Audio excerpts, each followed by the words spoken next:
దక్షిణాయన వర్ష ఋతో శ్రావణ మాస శుక్లపక్ష ద్వితీయ ఈరోజు మఖా నక్షత్రం మంగళవారం మహాగౌరీర్వ్రతం. ఈరోజు గౌరీర్వ్రతాన్ని ఆచరిస్తున్నారు. చక్కగా ఆచరించండి మంగళ గౌరీర్వ్రతం. అయితే శ్రావణ మాసంలో మంగళవారం రోజు సాక్షాత్ ఆంజనేయ స్వామిని పూజించాలి. ఆంజనేయ స్వామి అనుగ్రహం మనకుంటే సర్వదా ఈ కలియుగంలో ధైర్యము, ప్రేమ, ఆప్యాయత, గౌరవం, జ్ఞానం అన్ని మనకి ప్రసాదించినట్టు. ఆంజనేయ స్వామి చిరంజీవి. అష్టగుణాలని సిద్ధించుకున్న అష్టసిద్ధిదాయకుడు. ఈ ఒక ఆంజనేయ స్వామి విశేషమైన శక్తి. ఆంజనేయ స్వామిని మనము ఈరోజు నామ స్మరణ చేయడం వలన మనకి విజయము అంటే అపజయం అనేది ఉండదంట. ఇంకా విజయమే ప్రాప్తిస్తుంది. పొద్దున్నే మంగళవారం రోజు పర్టికులర్ ఉదయం లేవంగానే ఆహారం సేవించడానికి ముందు హనుమాన్ చాలీసా ఎవరైతే చదువుతూ ఉంటారో అది వాళ్ళ జీవితంలో ఒక భాగంగా పాటిస్తూ ఉంటే వాళ్ళకి సర్వదా విజయమే. ఇక వాళ్ళకి అపజయాలనే ఉండవు. ధైర్యము ఉంటుంది, విజయము ప్రాప్తిస్తుంది. మరియు భక్తి మార్గంలో భక్తి రూపంగా, ప్రేమ మార్గంలో ప్రేమ రూపంగా, ఇక చెడుపైన విజయం సాధించాలంటే అదే తెలివితేటలతో, అదే స్థైర్యంతో అన్ని విధాలుగా రక్షణ మనకుంటుంది. ప్రతి దేవతల్లో మీరు అన్ని విధాలుగా ఏదో ఒక రకమైన ఇదెందుకు చేశారు, అదెందుకు చేశారు, అది చెడు, ఇది చెడు, దీనివల్ల వాళ్ళకి మోసం జరిగింది, దీనికి అపరాధం జరిగింది, దీనికి అబద్ధం చెప్పారు, ఇటువంటివన్నీ కూడా మీకు కనబడచ్చు. ఆంజనేయ స్వామి జన్మించిన తర్వాత అతను చిరంజీవిగా మారిపోయాడు. కలియుగాంత్యం అంటే కలియుగం అంత్యం వరకు వాళ్ళు చిరంజీవులే. మళ్ళీ కృతయుగం ప్రారంభమయ్యే వరకు వాళ్ళు జీవిస్తూనే ఉంటారు. అయితే గమనించండి, అతని జీవన చరిత్రలో ఎవరికైనా ఏ విధానంగా అయినా అపరాధం మాత్రం ఎవరికి చేయలేదు. దుష్టులకి శిక్షకుడిగా మారాడు, అంతేకాని మంచిదాన్ని ఎప్పుడు సర్వదా స్వీకరించాడు. శ్రీరాముల వారికి సేవ ఎలా చేసుకున్నారో అదే విధానంగా సర్వదా సీతామాతకి కూడా రక్షణగాను ఉండేవారు సాక్షాత్ యువక హనుమంతుల వారు. ఈరోజు శ్రావణ మాసంలో మొదటి మంగళవారం. మీరందరూ కూడా ఈరోజు ఓం శ్రీ హనుమతయే నమః అనే నామాన్ని జపించి ఆంజనేయ స్వామి ఆశీస్సుల్ని పొందుదాం. ఓం శ్రీ హనుమతయే నమః. ఈ నామాన్ని ఈరోజు చక్కగా జపించండి. అయితే హనుమాన్ చాలీసా చదువుకుంటే ఇంకా మంచిది. లేదో శ్రీ ఆంజనేయం ప్రసన్నాంజనేయం, ఇంతే. ఓం శ్రీ ఆంజనేయం ప్రసన్నాంజనేయం, శ్రీ ఆంజనేయం ప్రసన్నాంజనేయం, శ్రీ ఆంజనేయం ప్రసన్నాంజనేయం, ఇలా ఈ నామాలనన్నా ఒక 108 సార్లు జపిస్తూ రండి. మనము ఎప్పుడు కూడా అంతే. జీవితంలో ఎవరైతే ఉదయాన్నే 4 గంటలకే బ్రహ్మ ముహూర్తంలో లేస్తారో, ఎవరైతే ఉదయాన్నే బ్రహ్మ ముహూర్తంలో లేచి స్నానం చేసి 6 గంటల్లోపు ఇంట్లో దీపాలు వెలిగించి వాళ్ళు ఉదయాన్నే దేవతా పూజ చేసి తర్వాత ఇంట్లో ఉన్న సౌకర్యాలన్నీ ముగించి ఉదయాన్నే ఆహారం సేవిస్తారో వాళ్ళకి ఎప్పటికీ జీవితంలో ఏ రోగాలు రావు. గుర్తుపెట్టుకోండి, రోగ నిరోధక శక్తి పెరగాలన్నా ఉదయం త్వరగా లేసేది అలవాటు చేసుకోవాలి. మీరు రాత్రి 12-1 గంట అవుతుంది స్వామి పడుకోవడానికి, ఉదయం త్వరగా లేవలేము అని చాలా మంది అంటూ ఉంటారు. చూడండి, ఇంట్లో ఉన్న వారికి రాత్రి 1 గంట 12 గంటల వరకు పడుకోవడం మీరు అలా అలవాటు చేసుకున్నారు. పూర్వంలో వెళ్దాం. సూర్యుడు అస్తమించిన 7 గంటల లోపే రాత్రి భోజనం తినేసి 8 గంటలకంతా నిద్రించేవారు. ఉదయం 4 గంటలకే లేసేవారు. ఇప్పుడు కూడా గురుకులాల్లో అన్ని చోట్ల ఉదయాన్నే 4 గంటలకే లేచి స్నానం చేసిస్తారు. మీరు స్నానం చేయకపోయినా పర్లేదు, ఏ చేయడానికి పని లేకపోయినా పర్లేదు, యోగా చేయండి. ధ్యానం చేయండి. మార్నింగ్ ఎవరైతే ఈ ప్రకృతిలో ఉన్న శక్తి పొందాలనుకుంటారో, ఎవరైనా ఈ ప్రకృతిలో ఉన్న చైతన్య శక్తి గెలవాలనుకుంటారో, మీరు అనుకున్నవన్నీ మీరు పొందాలంటే ఉదయం 4 గంటలకు లేవడం అలవాటు చేసుకోవాలి. పెద్ద పెద్ద ఇండస్ట్రీస్, పెద్ద పెద్ద వాళ్ళంతా అంత గొప్ప శక్తి, అంత జ్ఞానం, అంత పరిణితి వాళ్ళకి ఎక్కడి నుంచి వచ్చిందంటే ఉదయం త్వరగా లేవడం వల్ల. ఏ ఇంట్లో అయితే ఉదయం 4 గంటలకే లేచి, గృహిణి కావచ్చు, పురుషుడు కావచ్చు, పిల్లలు కావచ్చు, ఉదయం 4 గంటలకే లేచి స్నానం చేయండి. స్నానం చేసి ధ్యానం చేయండి. ఇంట్లో పూజ చేయండి. 6 గంటల లోపు పూజ కంప్లీట్ చేయండి. తర్వాత మీరు వంట వండుతారా, అన్నం వండుతారా, భోజనం తింటారా, మీ ఇష్టం. ఇలా అలవాటు ఒక్క నెల లేదా ఒక 3 మాసాలు కంటిన్యూస్ గా దీని అలవాటు పడి చూడండి, మీ జీవితమే మారిపోతుంది. ఇది పరమసత్యం. ఇది వేద శాస్త్రం, జ్యోతిష్య శాస్త్రం, జ్ఞాన శాస్త్రం, ఋషి శాస్త్రం, శకున శాస్త్రం. అన్ని శాస్త్రాల్లో బ్రహ్మ ముహూర్తంలో ఎవరైతే నిద్రలేసి బ్రహ్మ జ్ఞానాన్ని పొందాలి అనుకుంటారో వాళ్ళకి పరిపూర్ణమైన బ్రహ్మ జ్ఞానమే లభిస్తుంది అని. రాక్షసులు అంతే, ఉదయాన్నే లేచి వాళ్ళు జపిస్తే రాక్షసుడికి కూడా బ్రహ్మ జ్ఞానం వస్తుందంట. ఇంకా మానవులకి చెందకుండా ఉంటుందా? అపరిమితమైన జ్ఞానం ప్రాప్తిస్తుంది. భక్తి మార్గాన్ని ఎన్నుకోవాలంటే బ్రహ్మ ముహూర్తంలో జాగ్రత్త వ్యవస్థ వచ్చేది అలవాటు చేసుకోవాలి.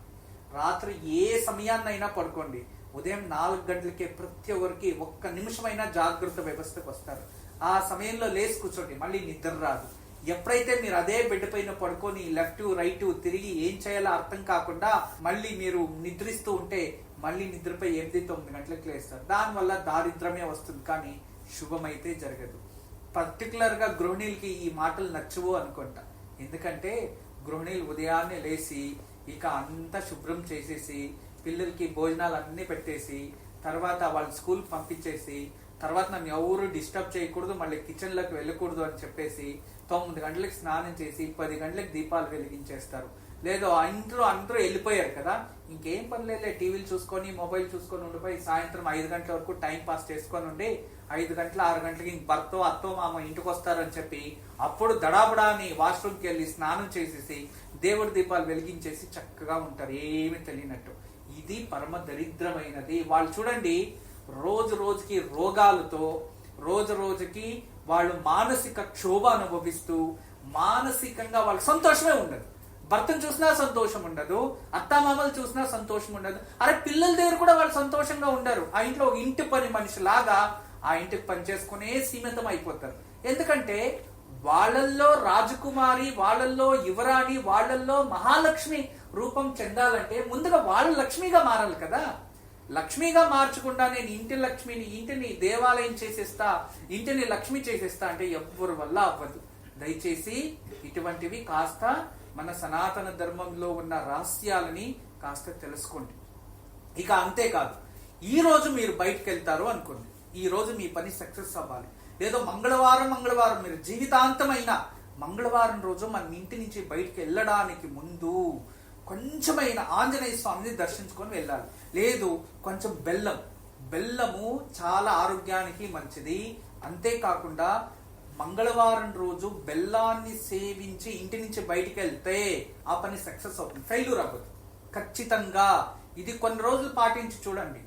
నేను చెప్పేవన్నీ ఏ వారంలో ఏం చేసి ఇంటికి బయటకు వెళ్తే మీకు సక్సెస్ అవుతుంది అనే దాన్ని కాస్త తెలుసుకొని ఇటువంటిని పాటిస్తూ చూడండి.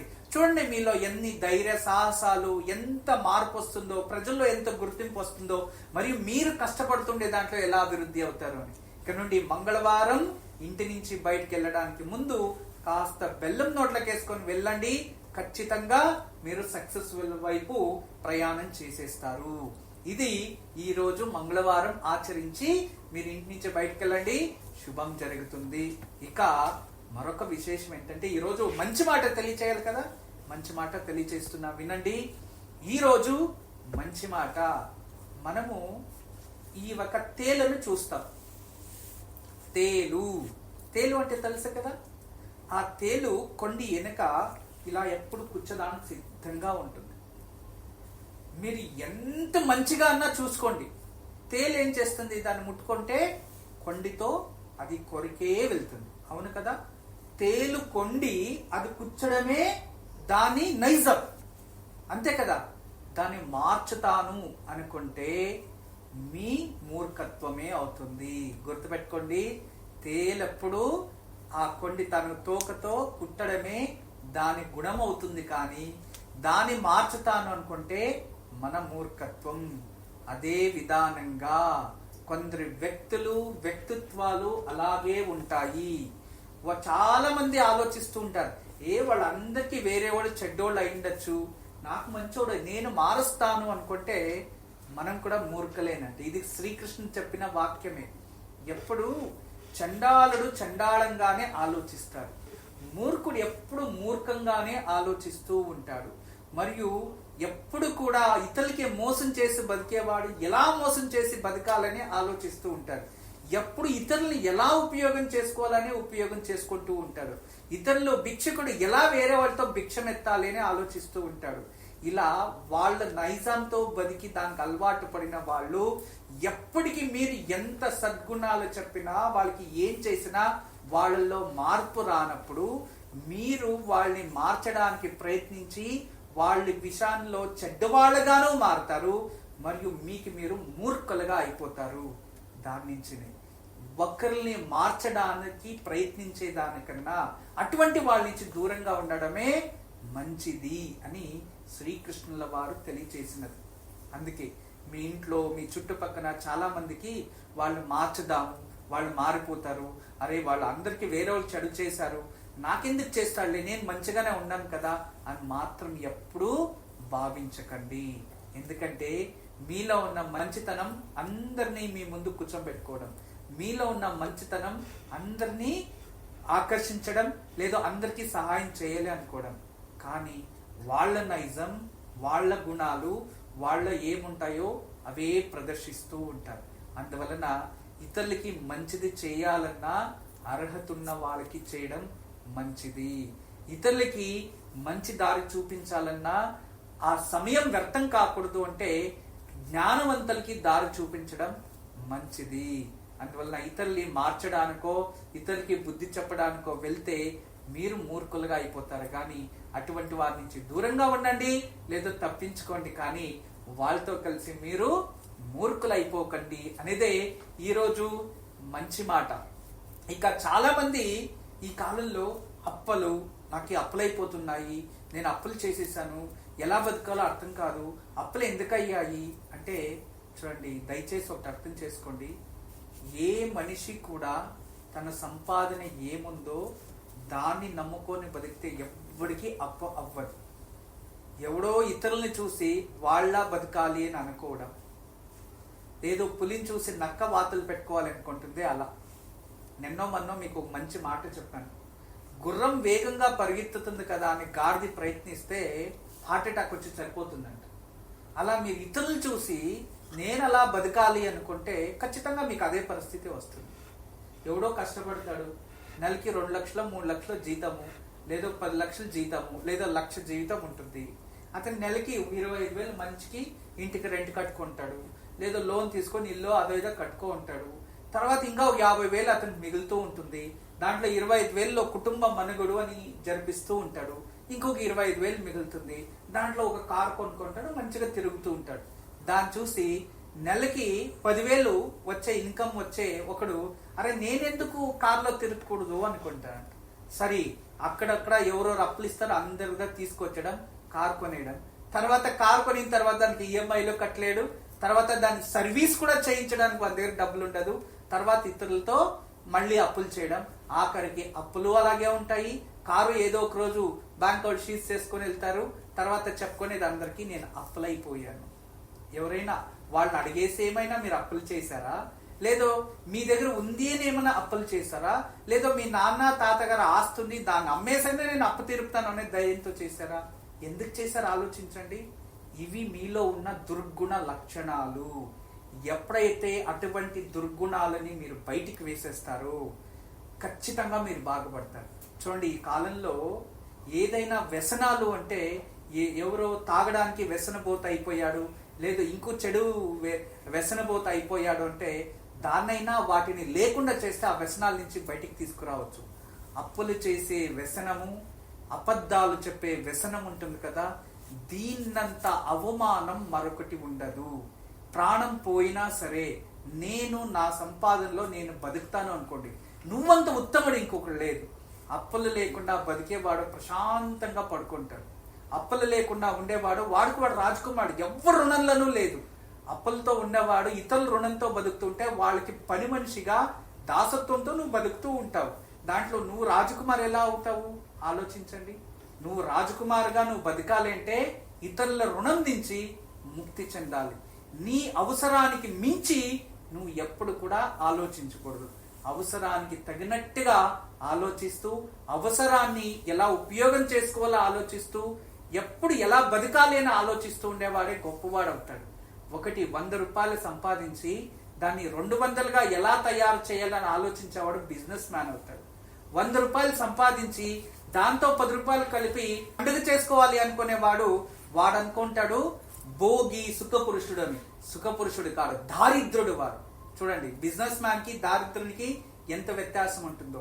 అదే ఏదో విధానంగా దీన్ని పొదుపు చేయాలి, ఈ రోజు 10,000 నేను పొదుపు చేస్తే అది భవిష్యత్తులో ఏదో నాకు ఉపయోగపడుతుంది అనుకునేవాడు ఖచ్చితంగా అతను భవిష్యత్తులో మంచిది కోరి బతుకుతున్నాడు అని అర్థం. అదే ఇతరులతో అప్పు చేసి వాళ్ళకి డబ్బులు ఇవ్వకుండా అడుగుతూ ఉంటే కూడా ఏది అవమానంలో లేకుండా టైం టు టైం తినుకొని మరింత అప్పులు చేసుకొని దొంగజాటుగా బతుకుతూ ఉంటాడు కదా, వాడిని ఏమంటారంటే నక్క బుద్ధి గల వాడు అని. ఆ నక్క అలాగే చేస్తుందట. పులి ఎక్కడైనా ఆ ఆహారం తినేసి పడేసింటే మెత్తగా దాని దగ్గర తీసుకొని వెళ్ళిపోతుంది. అలా వెతుకుతూనే ఉంటుంది, కానీ నేను స్వంతంగా వేట ఆడి నేనంతటి నా ఆహారం నేను సేవించాలి అని ఎప్పుడూ అనుకోదంట. తర్వాత ఇతరుల కన్నా ఇద్దాము అనుకోదంట. అలా నక్క బుద్ధితో బతికే దానికన్నా సింహంలా రాజుగా బతకాలి అంటే ఒక రుణంలో బతకూడదు.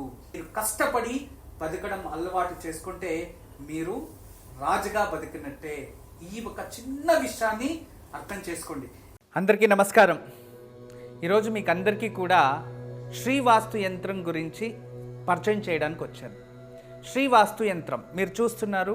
శ్రీవాస్తు యంత్రం, ఈ శ్రీవాస్తు యంత్రం ఈ విధానంగా 9 ఇంచెస్, ఇలా 9 ఇంచెస్, ఇలా 9 ఇంచెస్ ఉంటుంది. తదుపరి బ్యాక్ సైడు ఇలాంటి 9 చక్రాలు ఉంటాయి. ఫ్రంట్ ఈ ఒక గ్లోబ్స్లా ఒక 9 డాట్స్ ఉన్నాయి చూడండి, ఇలా 9.